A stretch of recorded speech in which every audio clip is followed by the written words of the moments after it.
नमस्कार जूनियर्स, मेरा नाम है आदित्य शर्मा और आप देख रहे हैं कॉमर्स बेहद। और स्वागत है आप सभी का हमारी बस इतना कर लो सीरीज की एक नई वीडियो के अंदर। आज मैं आप लोगों को बताने वाला हूं दो सब्जेक्ट के इंपॉर्टेंट टॉपिक्स। पहला सब्जेक्ट आप लोगों का बीबीए सेमेस्टर 2 का मार्केटिंग मैनेजमेंट और दूसरा सब्जेक्ट आप लोगों का बीकॉम ऑनर्स सेमेस्टर 4 का बीईसीएसआर। बेसिकली इसमें हम लोग कॉर्पोरेट सोशल रिस्पांसिबिलिटी के बारे में पढ़ने वाले हैं। तो आइए जानते हैं इनके इंपॉर्टेंट टॉपिक। शुरू करते हैं इस वीडियो को बिना किसी प्रॉफिट और लॉस के।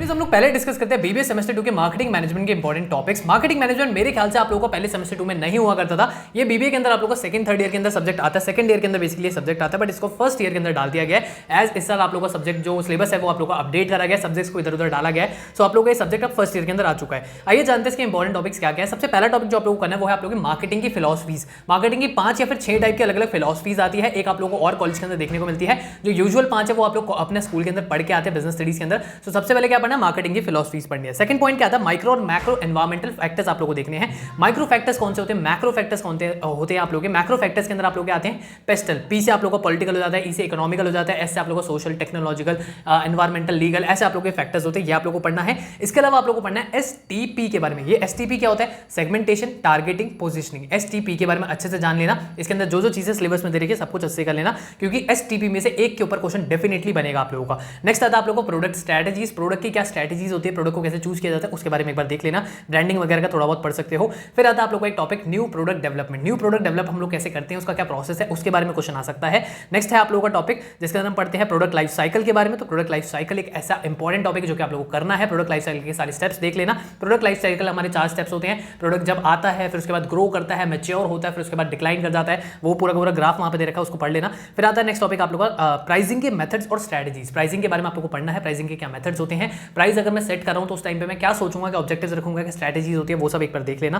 फिर इसके अलावा नेक्स्ट आता है आप लोगों का टॉपिक चैनल्स ऑफ डिस्ट्रीब्यूशन के टाइप्स। हमारे अलग अलग टाइप के चैनल ऑफ डिस्ट्रीब्यूशन होते हैं जो आप लोगों ने ऑलरेडी क्लास 12 के अंदर बिजनेस स्टडीज में पढ़ा होगा। जैसे कि मेन 2 टाइप तो होते हैं आप लोगों को, डायरेक्ट चैनल और इनडायरेक्ट चैनल। तो उनके बारे में आप लोग अच्छे से पढ़ लेना। नेक्स्ट टॉपिक आता है आप लोगों को प्रमोशन मिक्स के टूल्स। प्रमोशन मिक्स के कितने टूल्स हैं आप लोगों को, 4 तरीके के आप लोगों को प्रमोशन मिक्स होते हैं। जिसके अंदर पर्सनल सेलिंग आता है आप लोगों का, या फिर सेल्स प्रमोशन आता है आप लोगों का, एडवर्टाइजिंग आता है आप लोगों का। तो उन सब चीजों के बारे में एक बार आप लोग देख लेना अच्छे से। नेक्स्ट आता है आप लोगों को factors affecting choice of distribution channel. अगर मैं एक डिस्ट्रीब्यूशन चैनल चूज कर रहा हूं तो उस टाइम पे मैं कौन कौन से फैक्टर्स होंगे ऐसे जो मुझे अफेक्ट कर सकते हैं या फिर मेरे चैनल डिस्ट्रीब्यूशन को अफेक्ट कर सकते हैं। सो उस चीज को एक बार आप लोग अच्छे से देख लेना। नेक्स्ट टॉपिक एक बहुत ही इंपॉर्टेंट टॉपिक है, integrated marketing communication approach. IMCA के नाम से ये फेमस है बहुत ज्यादा। इसके ऊपर क्वेश्चन बन सकता है। नेक्स्ट आता है आप लोगों का topic green marketing, digital marketing, social media marketing. वहां पे अलग अलग मार्केटिंग के बारे में दे रखा है आप लोगों को। सोशल मार्केटिंग भी है एक वहां पे, और एक सस्टेनेबल मार्केटिंग भी है, एक आप लोगों का रिलेशनशिप मार्केटिंग भी है। सारे मार्केटिंग के बारे में ना चैट जीपीटी को खोलना और जस्ट इनके बारे में थोड़ा थोड़ा पढ़ लेना। ज्यादा पढ़ने की जरूरत नहीं है, थोड़ा थोड़ा पढ़ लेना। आप लोग अपना बना के लिख सकते हो अगर कुछ भी आता है तो। लास्ट आप लोग आता है ethical issues in marketing. Marketing में कौन से एथिकल इशूज आते हैं उसके ऊपर क्वेश्चन बन सकता है आप लोगों का। तो ये सब कर लेना। तो जूनियर्स अब हम लोग जानते हैं बीकॉम ऑनर्स सेमेस्टर 4 के बीईसीएसआर सब्जेक्ट के इंपॉर्टेंट टॉपिक्स। सबसे पहला टॉपिक आप लोगों का कॉर्पोरेट सोशल रिस्पांसिबिलिटी। इसके अंदर मैं आप लोगों को ना कुछ टॉपिक्स बता रहा हूं। ये पूरा एक मेन टॉपिक है, इसके अंदर मैं सब टॉपिक बता रहा हूं क्या क्या पढ़ना है। प्रोविजंस इन कंपनीज एक्ट 2013, जो आप लोगों को कंपनीज एक्ट 2013 के अंदर इसके प्रोविजन दे रखे हैं सीएसआर के, वो पढ़ लेना। जैसे कि कौन कौन सी कंपनी के ऊपर अप्लाई होता है वो सब चीजें दे रखी है वहां पे। नेक्स्ट आता है आप लोगों को यहाँ पे role of CSR committee. CSR committee का क्या रोल होता है, इसके ऊपर लास्ट ईयर भी क्वेश्चन बना था, इस साल बन सकता है अगेन। फिर आप लोगों का international guidelines regarding reporting CSR. Reporting CSR की इंटरनेशनल क्या गाइडलाइंस है वो भी देख लेना। फिर इसके अलावा नेक्स्ट टॉपिक आता है आप लोगों का consumer protection act. Consumer protection act already आप लोग जानते हैं इसके बारे में, 1956 के आसपास मेरे ख्याल से आया था और अभी रिवाइज होकर 2019 में आया था, तो उसके बारे में पढ़ लेना। टाइप्स ऑफ वैल्यूज के ऊपर बहुत क्वेश्चन बन रहे हैं, अलग अलग वैल्यूज पे आप लोग के क्वेश्चन बनते हैं, तो वैल्यू के जितने भी टाइप्स है सबको एक बार देख लेना। नॉलेज और विजडम का जो डिफरेंस है हर साल रिपीट हो रहा है, इस साल अगेन आ सकता है, तो इसको एक बार अच्छे से देख लेना। कर्मा और उसके टाइप्स जो हैं उनको एक बार अच्छे से देख लेना। अगला टॉपिक आता है आप लोग का नॉर्मेटिव बिजनेस थ्योरीज या फिर ethical business theories. Last year normative पे आप लोगों का क्वेश्चन बन चुका है, तो इस साल एथिकल पे आने के चांसेस काफी ज्यादा हैं।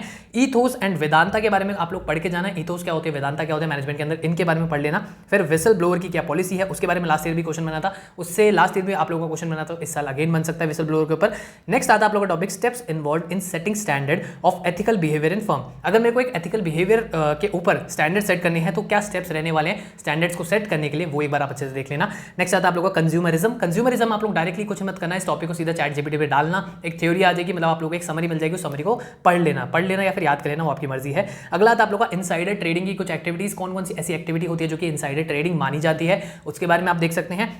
कॉर्पोरेट फिलैंथ्रोपी आप लोगों की क्या होती है, कॉर्पोरेट फिलैंथ्रोपी के बारे में एक बार अच्छे से देख लेना, ये थोड़ा सा लॉ से रिलेटेड टर्म है। एंड इसके अलावा आप लोगों का ISO 26000 ISO 26000 आप लोगों का लास्ट ईयर आया था, हो सकता है इस बार कोई और ISO के ऊपर क्वेश्चन बन जाए, तो इसके बारे में भी जान सकते हो। तो जूनियर्स ये थे आप लोगों के दोनों सब्जेक्ट के इंपॉर्टेंट टॉपिक। आई होप आप लोगों को वीडियो पसंद आई होगी। अगर पसंद आई तो इसको लाइक करें, शेयर करें अपने दोस्तों के साथ। मैं मिलता हूं आपसे अगले वीडियो में, भी इतना ही, धन्यवाद।